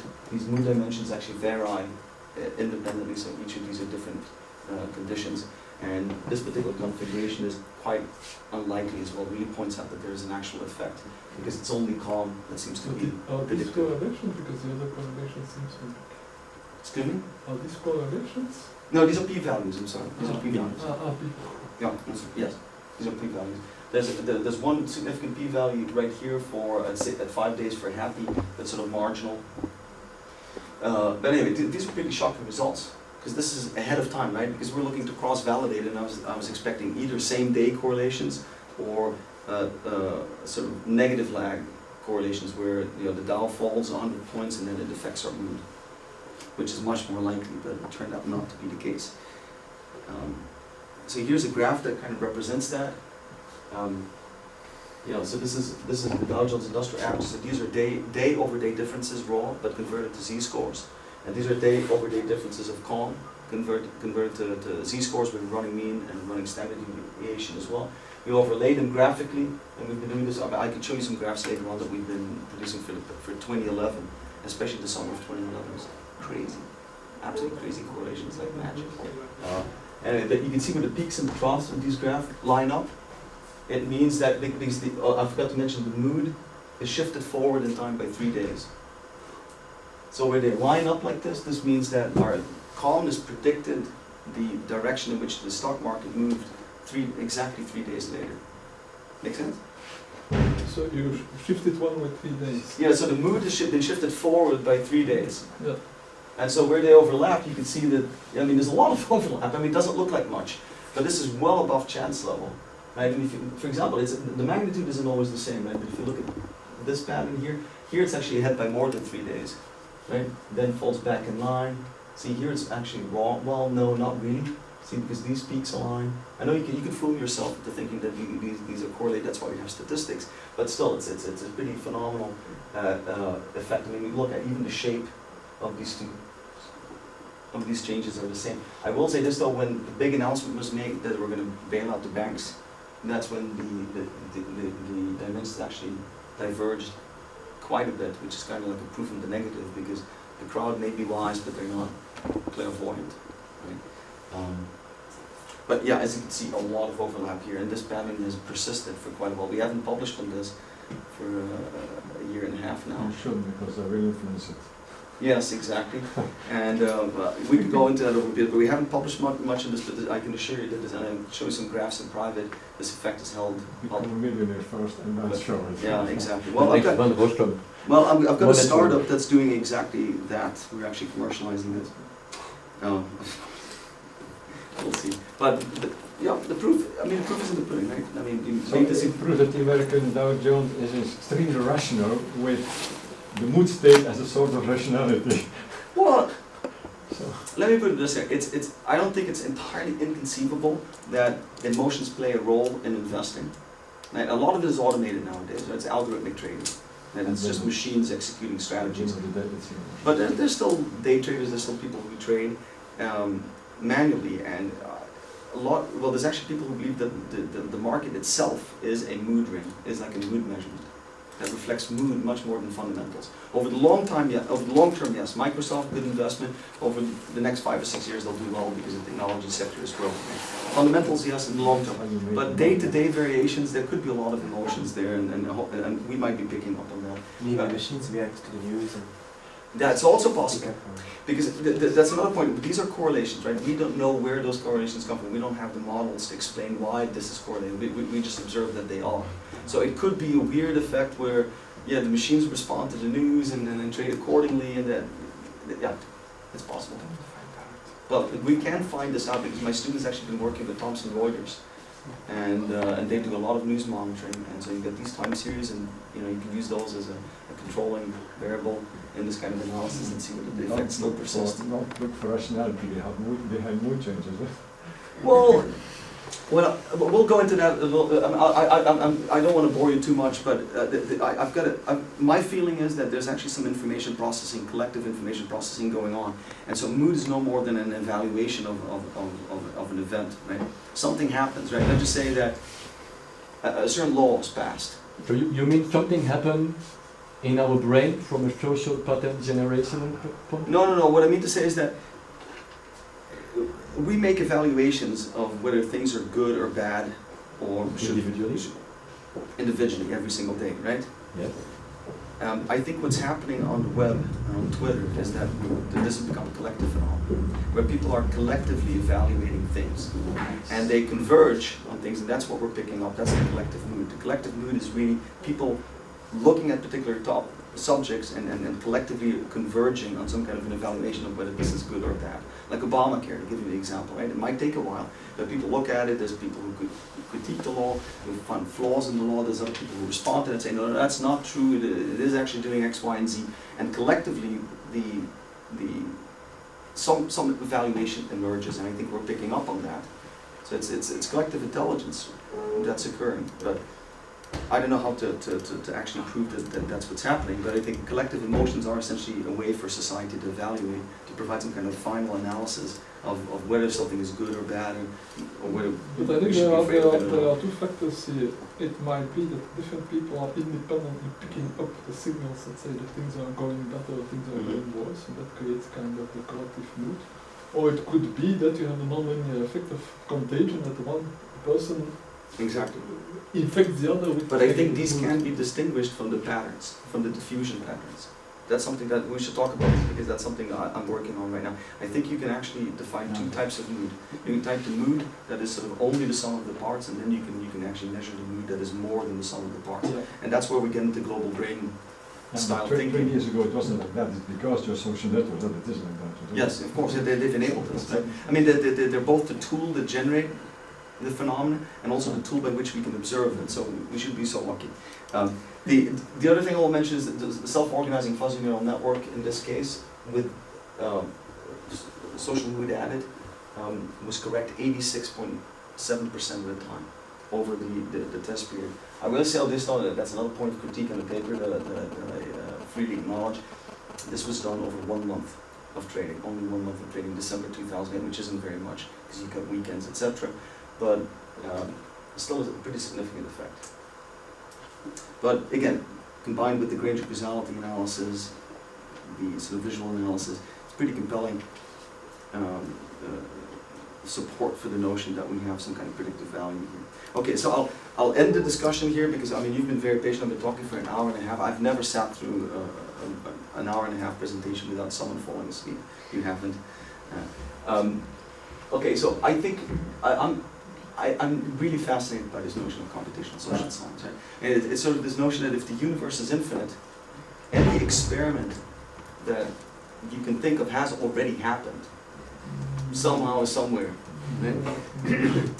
Well, there are many types of infinity. Yes, true. But the thing is that when we talk about these large-scale societal effects, right, rather than to set up controlled experiments with 20 or 30 people, essentially now you can, I'm not saying it's always possible, but you can essentially filter the data such that you can, for your experimental conditions, and observe the results, right, where the society actually performs the experiment for you to some degree. And we do that all the time, right, in law and various measurements. I was reading up on the news in Antwerp that essentially, the new majority in Antwerp thinks that they're in Mexico and they're going to go after individual drug users. I'm sure it'll be very successful. I'm being sarcastic here. But the thing is, we perform these experiments continuously, right? But you're actually able to observe them because of this notion of big data. Again, we have very low reliability and some of the very low validity, but the scale and resolution really make up for a lot. Emotions and mood, really difficult to operationalize. Sometimes it's really difficult to know whether we're talking about emotions, mood, sentiment, general happiness, etc. These are sometimes difficult to disambiguate. Future research, what I'm really fascinated with is establishing sort of the causal pathways that connect psychological mood states, the markets, and a variety of socioeconomic outcomes we really don't know. I was recently on the dissertation committee of David Garcia at ETH, and he wrote this fantastic thesis that is based on an agent-based model where he actually simulates the emergence of collective mood states and shows that they were able to predict and match the distributions of collective mood states in a variety of online environments, which I'm really fascinated by. The other thing, I think science is all about prediction and modeling, but from prediction and modeling comes control, right? And I think it's really fascinating to discuss ways in which we might be able to improve the human condition rather than just to exploit it for personal gain, right? But we should discuss that over beers, perhaps. That's something besides this is being filmed. The other thing, I think there's falsifiable hypotheses that can be formulated with respect to collective information processing online. And this goes towards this notion of the global brain. I think we can actually measure this, observe it, and then do science that is based on large collections of people, each performing relatively minor tasks. Like it rains, that's bad, reporting on it, and a collective discussion emerging that actually can lead to much higher degrees of adaptability and control than we would otherwise be able to achieve by just adding those individual assessments. Here's some references. All of these papers are freely available, open access. If you can't reach them, I'll send you copies. That's about it. I mean, I can continue to talk for the next couple of days, but you've been very patient. I'm sure we'll have plenty of questions. Sure. Thank you.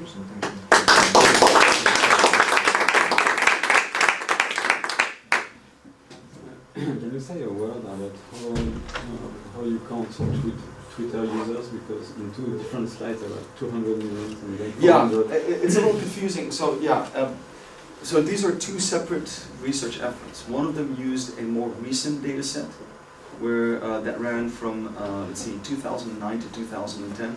And this result was done on an older data set that ran from 2006 to 2008. So I gave you sort of the latest research first in the presentation because I thought the presentation would work better that way. But we essentially have Twitter data that goes all the way from 2006 to 2012. The sample keeps growing, of course. Mm-hmm. It's really troublesome. Like, we continue to invest in big servers just to store all of that data. It's very expensive. I'd like to see the correlation between what we heard a month or so ago about a scientist or a researcher from New York who was predicting the stock prices, optimum stock prices based on statistical data, and your analysis here, because these are actually influenced by the mood state. So what comes first now? The mood state of their statistical analysis of the optimum price by automated computing the prices. Right. Yeah, that's something that's always fascinated us. And again, my students worked with quite a few people in finance and behavioral finance to sort this out. I mean, she's actually been looking at a variety of other instruments, not just the Dow Jones, but gold prices, oil prices, etc. Maybe you have to find forces fighting each other. It's possible. It's quite possible. I think that this analysis, especially to people in behavioral finance, is fascinating because we're measuring something that is based not on financial data. And because a lot of market prediction efforts are based on sort of in-sample data. You're predicting the market from the market. That is very... it's a very strong temptation that you have these numbers and you want to do something in it and you can do all kind of complex time series analysis, but you can't get more of the data that's in them, of course. Yeah, if you lack the right indicators. Yeah. So I think there's a, I think that these two approaches are definitely complementary, and that's why a lot of people in the industry jumped on this type of analysis. That's why it got so much attention as well. I don't think this is sufficient, but I think that there's predictive value in this data that can definitely be leveraged, and is being leveraged.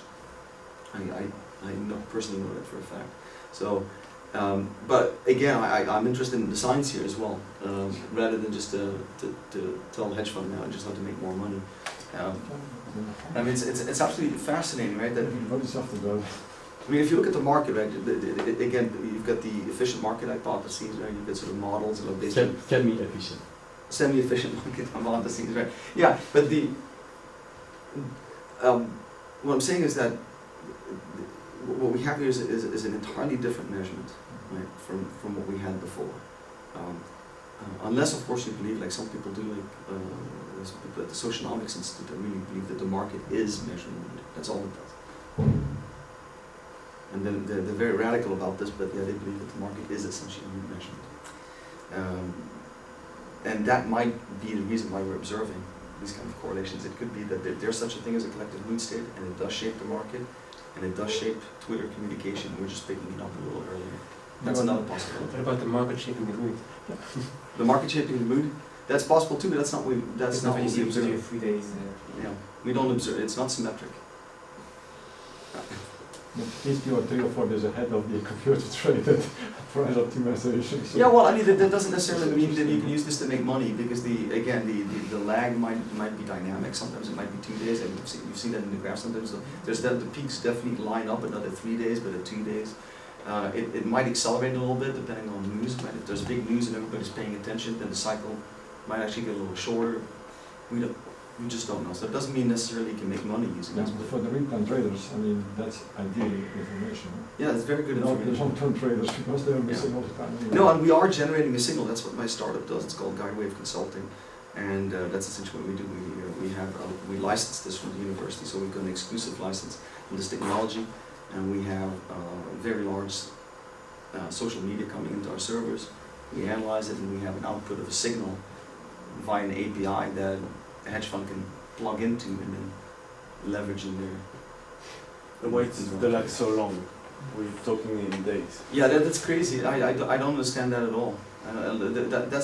That led a lot of people to claim that these results are false, because they're in principle impossible. But that's why Montel The butterfly shows effect. fractal approach to market. That's using data for data. 3 days, but Yeah, But the fractal approach doesn't mean anything, because you can't make a good prediction. Yeah, you're talking about. I think you're talking about the what's it called? The Elliott wave theories, right? They actually count the Elliott waves, etc. Well, the thing is that there are patterns in these. based on Fibonacci. Yeah, based on Fibonacci series. I mean, it's undeniable that there's patterns in this data. It's undeniable. The only problem is that seeing a pattern, that there's a difference between observing a pattern and being able to predict it. But there's definitely irregularities, and they might be fractal. They might have a fractal nature, but the problem is that when you're trying to predict it, it doesn't do you any good. Yeah, what causes the patches? Yes, and that's what we're trying to get at. But I think we've got a good. Again, using social media, that you've got a population of about 700 million people essentially reporting about their estates, right? And so people lose their jobs, if people are angry about things not working, and angry about the taxes that they pay, whatever have you, they will report on it, right?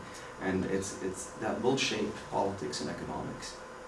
And it stands to reason that people are unhappy. That might have all kinds of Could you consequences. apply this to Europe? Yeah, we are actually. I'm sorry, I switched this off. We are applying it to Europe. Europe as Europe, or France separately from Germany, from England? Yeah, well, by the language you can do that. Yeah, okay. It's not perfect. It's not the national level, but you can do this. You can do this at the national level, even down to the city level if you have enough data. And we're definitely also looking to take this to the Asian markets as well. The big question is though, if you're looking to predict the Bell 20, if you're looking to predict the Bell 20, do you need Belgian tweets to do that? These economies are so intertwined, right? It's sort of a facile assumption. States right? have different scale. Right? I've once had me tell you're predicting the Dow Jones, you should get New York tweets. What do you mean? People don't buy shares in Omaha? People don't buy shares in San Francisco? It's not a given that geolocation necessarily factors into this, because these environments are so distributed. But just say you had access to the firewall, some people do. That's 200 or 300 million tweets per day, right? I agree that there's farms out there and people are trying to deliberately shape the conversation, but to be effective, it has to be very, very large scale. And so the more effective it is, the easier it is to detect. And that might have some kind of a self-cleansing effect. I don't know whether... Yes. Okay. Absolutely. And Also the fact that it's asymmetric. The farm effect on Facebook is even more dangerous. Yeah, yeah, exactly. On because Facebook, it's really dangerous. because that's really penetrating. Yeah, Absolutely. because Facebook is being used for people's. It has much more sort of a social closeness to it. I agree. So, and then what we did is something very, very basic, right? And the fact that this worked at all is pretty surprising. But we did something very basic. We calculated the subjective well-being of a user, right? By simply calculating the ratio, normalized ratio of the positive and negative tweets that they submitted over the course of 6 months. So we took that particular point in time, we looked at the tweets that someone had submitted over the course of 6 months, and we took each of those tweets and classified them as positive and negative, and we calculated the ratio. Okay, very basic stuff. We only did this for users in that largest connected component that submitted at least 1 tweet per day, so we'd have more. That's not a lot of coverage still, but at least it provided some floor on those numbers, right? So on average. So you take a tweet as being either positive or negative. Yes. You don't calculate weights. In this case, no. Maybe it has 2 negative words and 1 positive one. No, exactly. Essentially, we're just counting the number of positive and negative words in our Twitter feed. And if it has the same, you discard it. Excuse me? If it has the same number of... Yeah, well, it has no effect. Yeah. It has no effect because it adds as much to the negative tweets as it does to the positive tweets. So how did we do that? We used sort of a basic package, Opinion Finder. You can just download it. It's pretty effective all in all. It actually uses a lexicon, and what we did is we took that lexicon. We didn't use Opinion Finder proper. We actually took the lexicon and then simply counted how many of any of these words occurred. Now I will say this, it's very unbalanced. You can see there's like 2,718 words that are deemed to be positive and 4,912 words that are deemed to be negative. So it has a lot more negative words than it does positive words. But keep that in mind when you see our results, because it makes our results actually a lot stronger. I'll discuss that a little bit, but yeah, it's very unbalanced.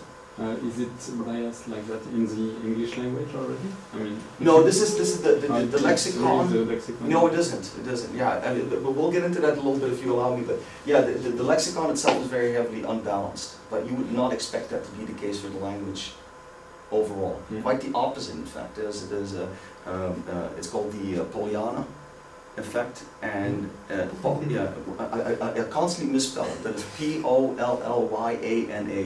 Pollyanna. And it's actually a word that you apply to someone.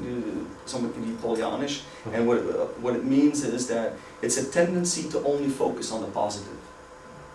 But it's usually used ironically or sarcastically. It comes from a literary story about a character called Pollyanna who was always very happy and cheerful. Always happy and cheerful. There was a TV series also. But got into trouble, where it was troublesome, right? And so to some degree you see that in American culture a lot. It drives me nuts. Something bad happens, and then there's always someone on television, they interview someone and go, well, at least I still have one leg, it's, yeah. Have you compared the performance of this Opinion Finder with commercial available sentiment analysis? No, we haven't. Again, we try to do sort of the lowest common denominator. No, we did not look at the performance there at all. That's the nice thing about these lexicon approaches. They're not like classifiers where you have to actually look at the accuracy and precision. People have actually deemed the word to be positive, and that's it. We've got some ground truth there. That's why we like to use these techniques. That doesn't mean they're necessarily any better, but at least you have, kidnapping, a bad word. Right? You don't care whether the machine learning algorithm has X or Y accuracy. Pardon? Do you compare it, you accumulate it over 6 months, but the frequency of tweeting over 6 months can change very significantly. Just an do average. you adjust? No, you don't do any adjustment regarding the frequency of tweeting. No, we looked at... When I'm happy, I'm not tweeting, so... Well, but we don't know that, right? Or vice versa. Well, it could be just the opposite, because it might be true that if you have a local market and you've got a local economy, you might be able to pick up signals from that.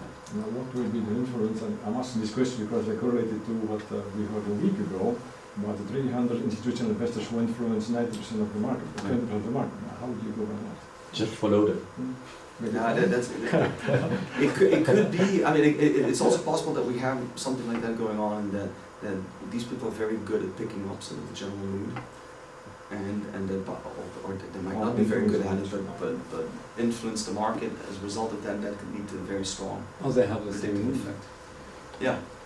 And Yeah, how, it might, There may be it's like, you know, people, shorter-term effects of the mood that they pick up somehow. And then well, for example, people in Yeah. fashion, right? They hire people that are known to have a good feel for, you know, what people want. You know, what kind of whether they're going to wear short pants or long pants. Like kind of make an estimation of sort of leaders, right? Then people look at the people to tell them what they will want. Well, and of course it's a self-fulfilling prophecy. So we really don't know what we're picking up, but it might be that we might pick up on those kind of correlations. So it's possible that the mood is not really affecting the market, but we just have sort of a third variable and we're measuring that. and have you tried this with Facebook? Facebook does not give access to its data.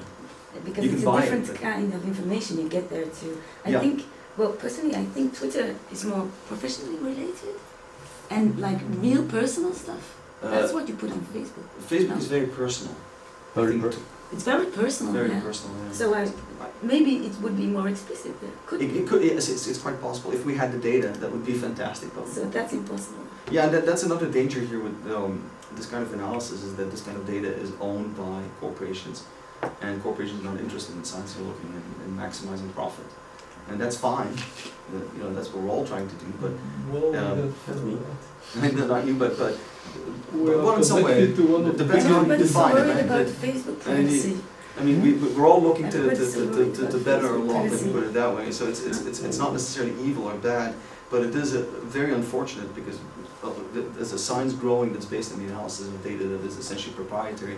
In spite of it being generated collectively by hundreds of millions of people, we should really collectively own that data. But how do you think this accessibility as an entrepreneur and an academic, how will this evolve in the next 10 years? Yeah, it's really troublesome. It's really troublesome because, you know, if you're Twitter, you can essentially choose who will do well and who won't. And I think there was actually a lawsuit not a while ago about a company that used Twitter's firewalls, and then Twitter did not extend the contract, and they sued Twitter saying that we need the firewalls to conduct our business. We're dependent on this. Without that data, we cannot exist. So yeah, Twitter, Facebook, But when you speak with people in the industry, what's your...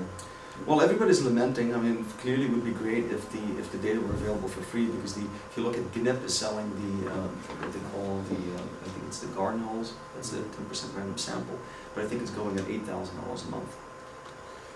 That's a good chunk of money, right? And for a startup to have to pay $8,000 a month. This the last 2 weeks I've been, so I work for the Information Library Science Department at ULB, so I really want, over the last few months, I've just been thinking about how we could construct a neutral sample for Brussels-based tweets, and just to get that out to the research community, both French and Dutch-speaking academic community, from all sides, types of sciences could apply wonderful things about on this. Just from a very pragmatic point of view, how would you recommend to build up the sample based on geographical metadata? I mean, you can analyze either. Well, you might be able, for small communities, you can take a proactive approach, right, and have people enroll. And once you get their Twitter handle, you do have access to their feed. But do you think it's possible to say like, this is the corpus of all tweets sent out the last 2 months from the Brussels region? It is. I mean, if you look at dataset, which is another company that sells access to this data, as well as GNIP, you can specify filters, and so it's a regular expression that you specify to them, and then you pay by the tweet. If that expression matches 10,000 tweets and you pay 10 cents for every 1,000 tweets, then they'll charge you accordingly. The whole idea would be to build up the whole methodology within the context of an academic project, and to be able to put that out into the world. Again, the Pollyanna effect is such that you would expect people to be a lot more verbal about happy things and about negative things. Again, it might be different, right? I always joke when I'm... There's also the negativity bias. Yeah. If something bad happens, we're more likely to speak about it. Well, I think it's a cultural thing. I think Belgians in general are really bad sourpusses compared to Americans, for example, that have much more, that maintain a much more, that try to maintain a much more cheerful demeanor, right? And it might be fake, it might not be actually true, but it's a social expectation perhaps. I think in Belgium very often the social expectation is to say disrespect, bitch and whine about everything, right? The weather sucks and people will volunteer their negative emotions quite easily. I mean, that's sort of a little bit of social comparisons, anecdotal. Might be the people that I hang out with. Anyway, so to our surprise, this worked reasonably well, right? And here's a collection of, for example, tweets that had a subjective well-being index higher than 0.5. So nothing quite feels like a good shower, shake and I love it. My beautiful friend, I love you. I mean, this is really sappy stuff, but it's clearly very happy stuff, right? Someone tells you they're very happy, yeah, they're probably happy. People in Chicago love my conference, love you, my sweet friends. So those are happy tweets, and I can assure you that going through sort of these very highly ranked tweets, and also the people that submitted them, by the way, was a jarring experience. And it really made me question my well-being, because I'm just never that happy. But I'm also never this unhappy. And so as I said, the lexicon is very biased towards negative expressions. But funny enough, if you look at the subjective well-being distribution, I'll show you the distribution later on, subjective well-being below 0 is indicative of some very, very bad stuff. Right? Somebody about to commit suicide, you mean? Yeah, or to shoot somebody. Yeah, but a subjective well-being below 0, you wouldn't expect that. You would expect something like minus 0.5, right, given how we calculate it. But below 0, you're suicidal, apparently. And do you treat the smileys? Excuse me? Do you treat no, the we smileys did. somehow? Here we didn't, but in a previous version we only used smileys. Because we figured that was an even simpler way of doing it. But the Asian cultures have actually different smileys.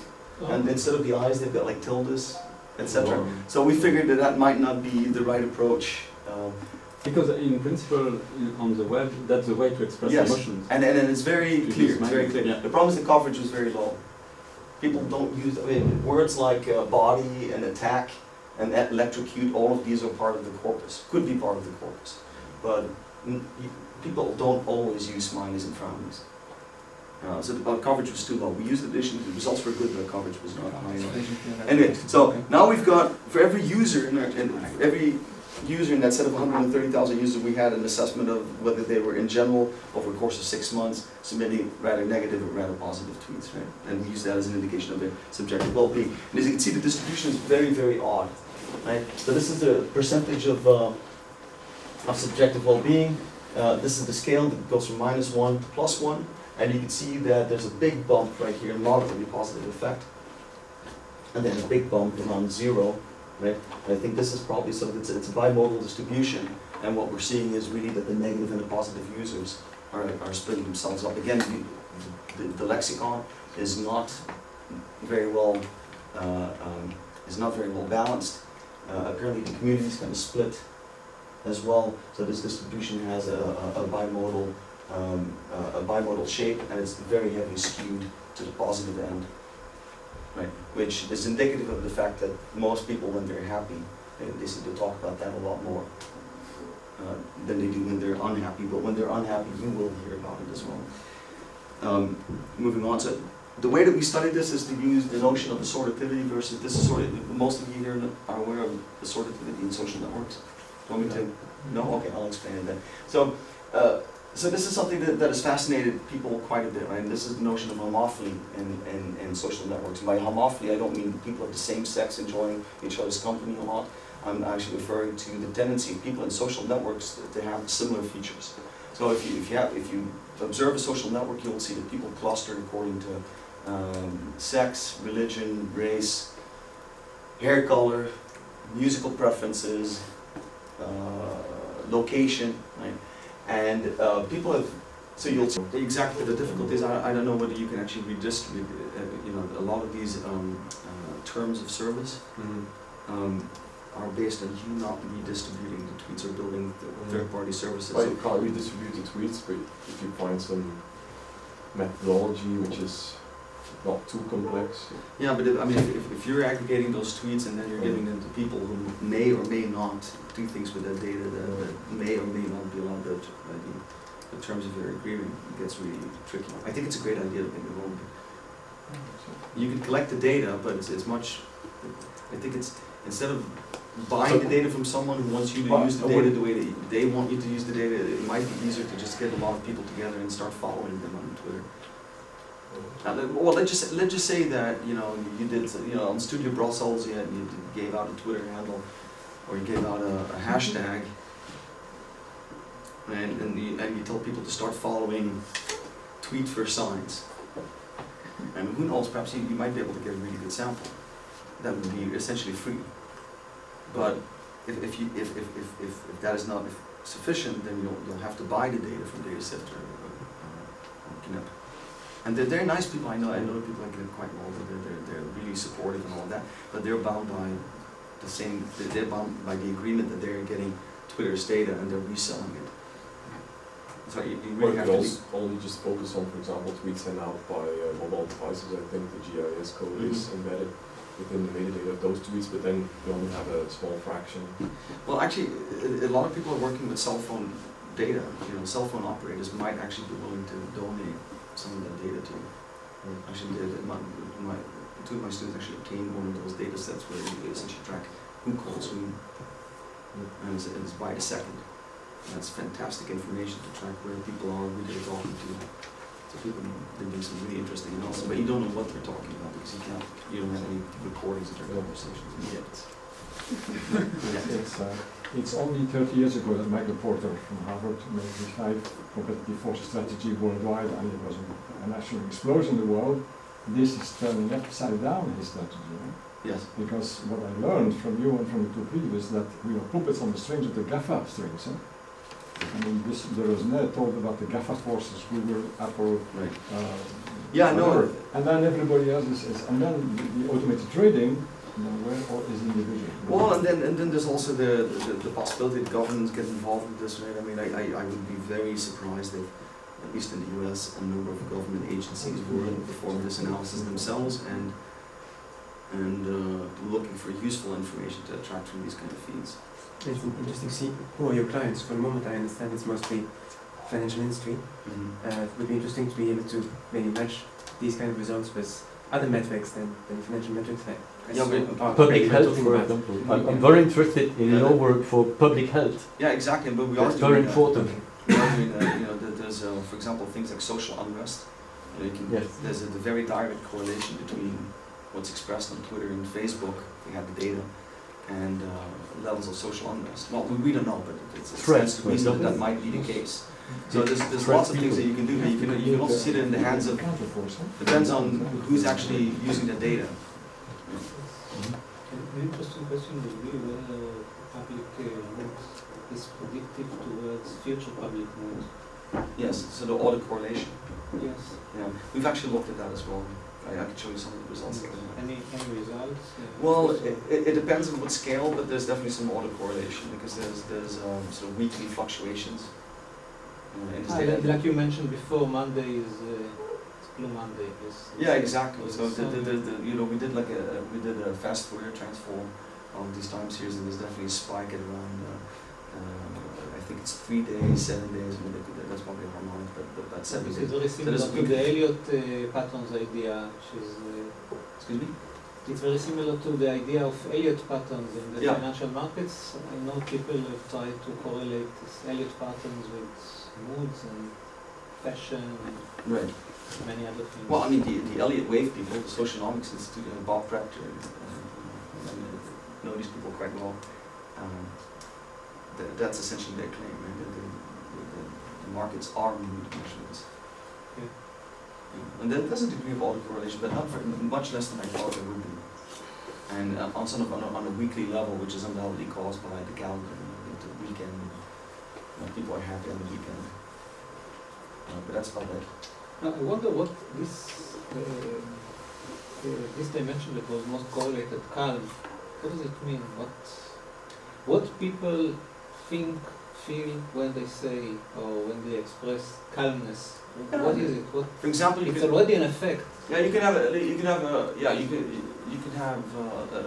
tweet like chilling with my peeps, just hanging out, doing nothing.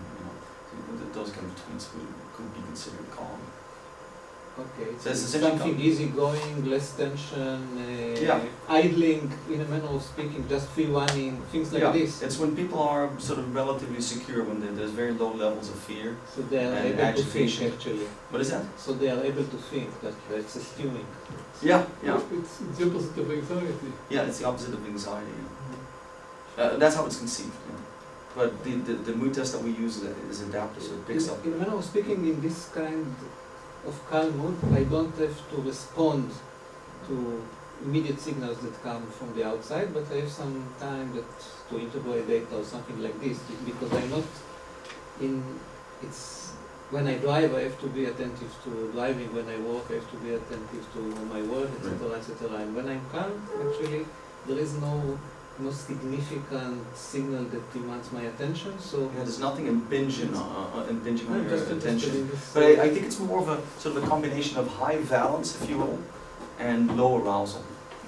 And simply your level of both mental and physical activity is relatively low, but it's a high valence state. It's positive effect combined with low arousal. I think that characterizes its best. And perhaps also low dominance or neutral dominance. So in new speak. That's not how we measure it, but that's a way of describing it, perhaps. But you're right. You know that when I'm not bothered and I don't have 50 emails and faculty meetings and students impinging on my consciousness, that's when I do my best work because I have time to think. You know, I think Greenpeace has that slogan, no time to waste, but I think that we should waste a lot more time. I'm a big advocate for wasting time.